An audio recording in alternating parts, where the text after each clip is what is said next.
वाली बहू। शादी के पहले से ही विभा को कपड़े धोने का बड़ा शौक था। कभी नल के नीचे तो कभी तालाब के पास। अरे मेरी नीली वाली लुंगी नहीं दिख रही है। विभा की अम्मा, कहाँ रखी है लुंगी? अरे वो तो विभा ने परसों ही धोकर रखी थी आपकी अलमारी में, देखो वहीं होगी। वो ना मैंने आज धो दी, मुझे लगा कि गंदी हो गई होगी। अरे कैसे गंदी हो गई थी? उसे तो मैंने पहना भी नहीं। हे भगवान, इस लड़की के कपड़े धोने की आदत से परेशान हो गया हूँ मैं। जितना तो घर में राशन नहीं आता, उससे कहीं ज्यादा डिटर्जेंट पाउडर का खर्चा है। इसकी शादी करवा दो, शादी जाए अपने घर में ही करे काम, फिर चाहे घर के कपड़े धोने हो या पूरे गांव के।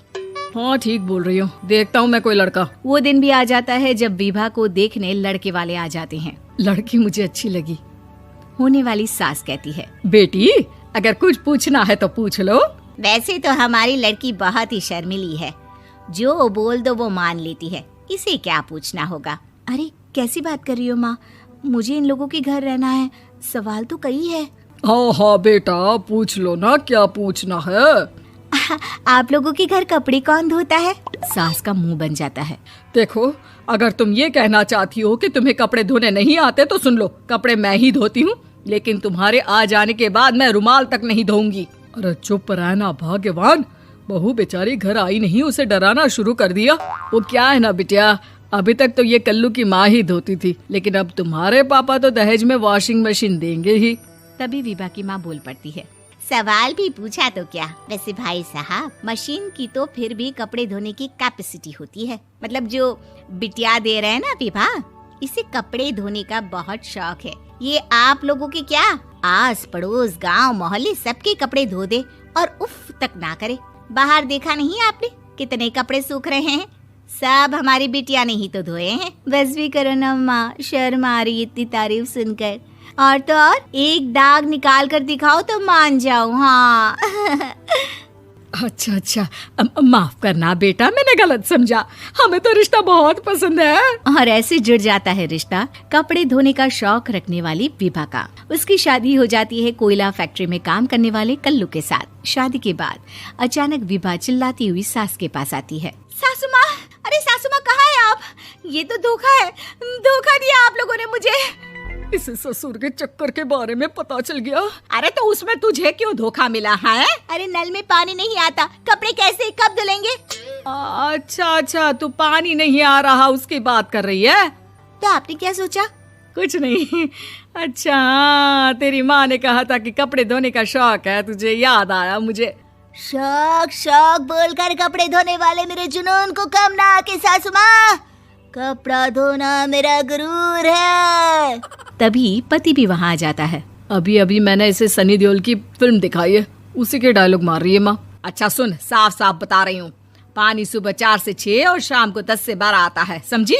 विभा टाइमिंग सुनकर हैरान हो जाती है। ये क्या भूतों का मोहल्ला है?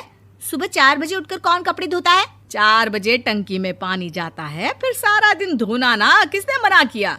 अरे कैसी बात कर रही हैं? 200 लीटर की टंकी में कितने कपड़े धो लूंगी मैं, सुबह ही उठ जाऊंगी मैं। अब क्या था, विभा सुबह 4 से लेकर रात के 12 बजे तक कपड़े ही धोती रहती। एक रोज सास पड़ोस से निकलकर कहीं जा रही होती है कि साथ वाली कहती है, हाँ कल्लू की माँ, जरा ये बताओ कि 2 साड़ी है, 2 ब्लाउज और एक पेटीकोट और एक नाड़े वाला लंबा कच्छा।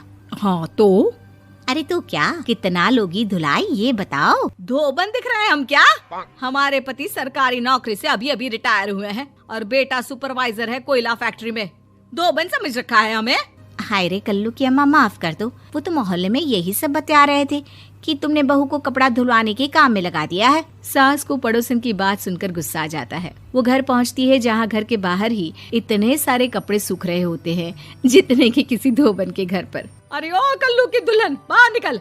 माँ जी यहीं आ जाओ, बाथरूम में चादर धो रहे हैं हम। अरे अभी हम धोते हैं, तुमको बाहर निकलो। ये आस पड़ोस वाले बोल रहे हैं कि हम बहू से कपड़े धुलवा कर उसे कपड़ा धोने वाली बना दिए हैं।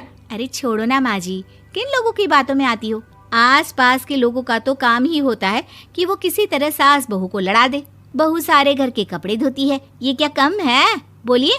सास को भी लग जाता है कि वो बहू का ये सनकीपन नहीं छुड़वा सकती, इससे अच्छा है कि खुद ही चुप हो जाए। एक रोज सास और बहू मंदिर जाते हैं, जहाँ सास की साड़ी वहाँ खड़ी भीख मांगने वाली से मिलती है। माँ जी क्या बात है, आपकी साड़ी उस भिखारन से कितनी मिल रही है ना? हाँ हाँ देखो तो, दोनों की साड़ी मिल रही है। क्या बात है कल्लू की अम्मा, तुम खुद को तो अफसर की बीवी बताती हो और ऐसी सिंपल सी प्लेन साड़ी पहनकर घूमती हो। सिंपल और प्लेन नहीं है ये साड़ी। तो क्या सोने के धागे से फूल बने हैं? कुछ भी सासू माँ, कुछ भी। हाँ बने थे इस साड़ी में सोने के धागे से फूल। मेरे पति लेकर आए थे मद्रास से स्पेशली मेरे लिए 10,000 की। ताहे भाई साहब इस भिखारन के लिए भी सेम टू सेम साड़ी लेकर आए होंगे 10,000 की। सास उस वक्त तो कुछ नहीं कहती, लेकिन बहू के साथ घर आती है और अलमारी से एल्बम निकाल कर लाती है। ये साड़ी देख रही है, ये वही साड़ी है जिसे मैंने अभी पहना था। इस साड़ी में ये जो चमकदार फूल दिख रहे हैं ना, ये सोने के धागों से काढ़े गए हैं। लेकिन तू लोकल वॉशिंग मशीन ब्रश से घिस घिस कर सारे फूलों को निकाल कर साड़ी प्लेन कर दी। मुझे माफ कर दीजिए सासू माँ। और तो और, जब मैंने तुझे तेरी गलती के लिए कुछ नहीं कहा, लेकिन तूने तो सबके सामने मेरा मजाक ही बना दिया। क्यों? बहू को समझ में आ जाता है कि अब से उसका कपड़े धोना बंद।